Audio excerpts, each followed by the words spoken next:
Hi there, friends. So I'm continuing with the inverted series, and today we're going to look specifically at being present. Let me quickly give context again. Or let me give context of this environment, which is a bit unusual for the other videos. I've actually been away for a week, busy working on a book, and so that's why it's a little bit more casual in this video. So within the inverted series, we've looked at how we develop our own personal stories, how we give meaning to our life events.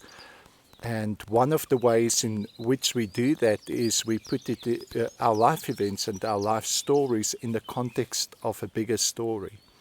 And we've been looking at ways of interpreting that bigger story, alternative ways of understanding, for instance, Genesis. And so most of the videos up to now have really been focused on the past. The meta-narrative also has a past, a present, and the future. But today we move from that view of the past into a more immediate view of our experience of the present. Now, first of all, the past. Often you would hear people say the past no longer exists, and in a way that is true. What's happened has happened. But in a way, the past has accumulated and have been summarized in the present. Your existence is the summation, it's the conclusion of all the events that came before that were distilled into your present existence. So in a way, the past is present with us. Now, I guess that also depends on your understanding of time. Time is not something we are going to find out there somewhere. There's no unit called the hour that we can discover and manipulate. Time is basically a way in which we measure movement. An hour, well, we've divided the movement of the Earth on its own axle into 24 slots that we can measure.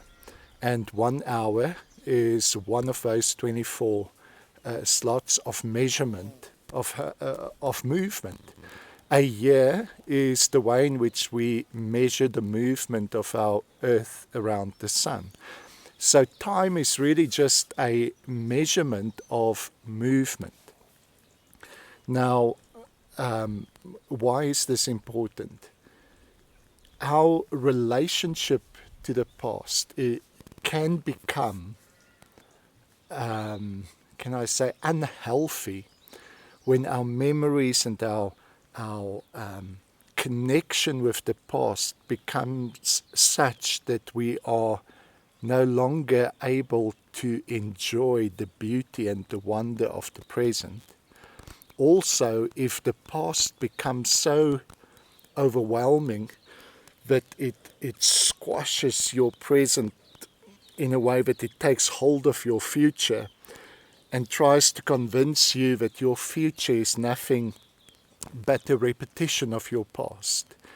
In other words, our relationship, and this is why we've dealt with the past so much, your understanding and your relationship to the past has a lot to do with your enjoyment of the present. Now, that unhealthy connection to the past, a past that so occupies you that you are not present, a past that's so overwhelming that you can't see a future that is greater than your past. That is why we need to reinterpret that past and find ways of dealing with it so that the past can again be broken loose from your future, and that gap in between past and future is this present moment. a moment in which we should be open to possibilities that the past has not supplied. Possibilities of meaning, possibilities of appreciation, possibilities of experience that is not confined to what has gone before. Now, on the previous video, I started chatting a little bit about meditation, and I know a lot of our friends find the practice of mindfulness and being present in that way very useful. And indeed it is. And I really just touched on it in that video. But there is a deliberate practice in which we almost lose consciousness of time, in which we enter this place in which there's no above or below, there's no beginning or end, there's no time, there is this timeless unity. And what I wanted to maybe highlight about that is, although that is a precious practice that has so many benefits that we won't explore here, that is not the ultimate goal of being present. Because to lose consciousness of time is also, and to be present in that way, this idea of a eternal present realm in which nothing ever changes, there's no relationship in such a realm. There's no real meaning, therefore, in such a realm, because relationship is movement. Relationship is not a static, timeless experience.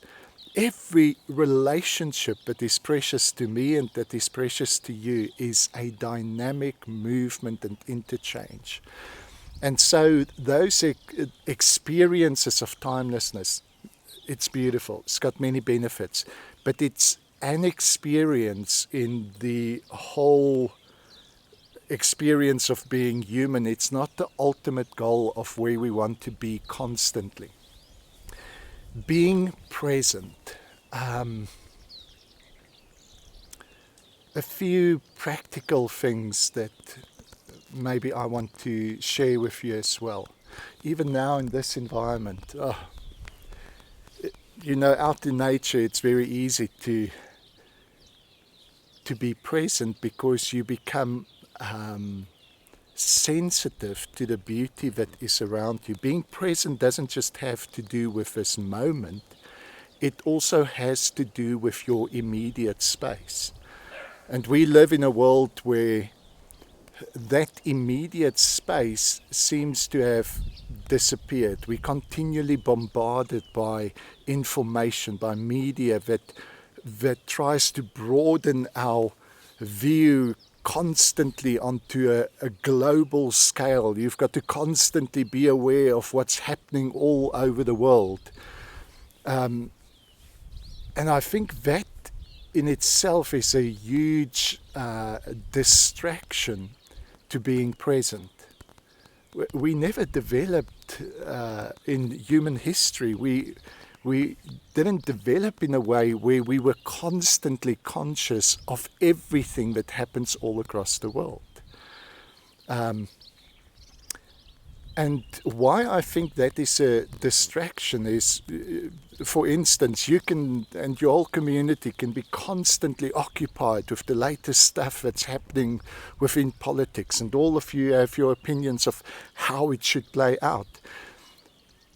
And that paralyzes people often to the effect that they can have in their immediate community, in their immediate family, in their immediate environment, in their sphere of influence.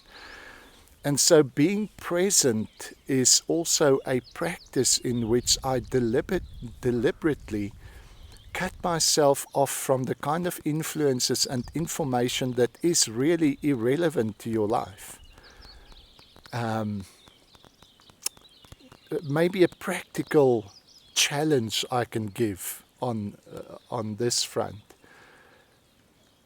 In the morning, when you wake up, instead of the first thing being reaching out for your phone, trying to work out what's the latest notifications, the latest messages, the latest news, make this one of your habits. And the habit takes time to develop. So maybe before you decide to make it a habit, let me just give you a 1 week challenge. For 1 week, before when you wake up, do the necessaries, brush your teeth, have a glass of water, but then just spend a few moments being silent, a few moments just appreciating what's around you, who you are, maybe a few moments of just allowing the beauty and the wonder of our Abba to overwhelm you. And then if it's really necessary, you can go look at your messages. But if possible, if there's nothing that urges you to get onto that device so quickly, why don't you try and postpone any connection with technology until after lunch? Give yourself an hour in the afternoon or something like that.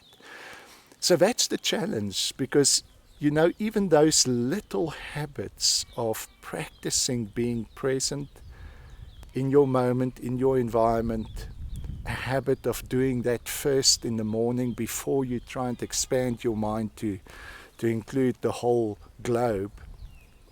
Those are the kind of things that I think will open your awareness to the opportunities that are so close. Opportunities to create meaning and beauty, opportunities to touch the lives of people. How many of your political conversations have really deeply touched and transformed a life? But maybe if you can engage with people where they're at, what they're busy with, you'd be surprised at the value that you have to give others. So those are thoughts on being present. That's kind of just my musings. I haven't really prepared anything specifically. But that's the direction in which we're going to move in for the next few videos to come. Thank you. Bye.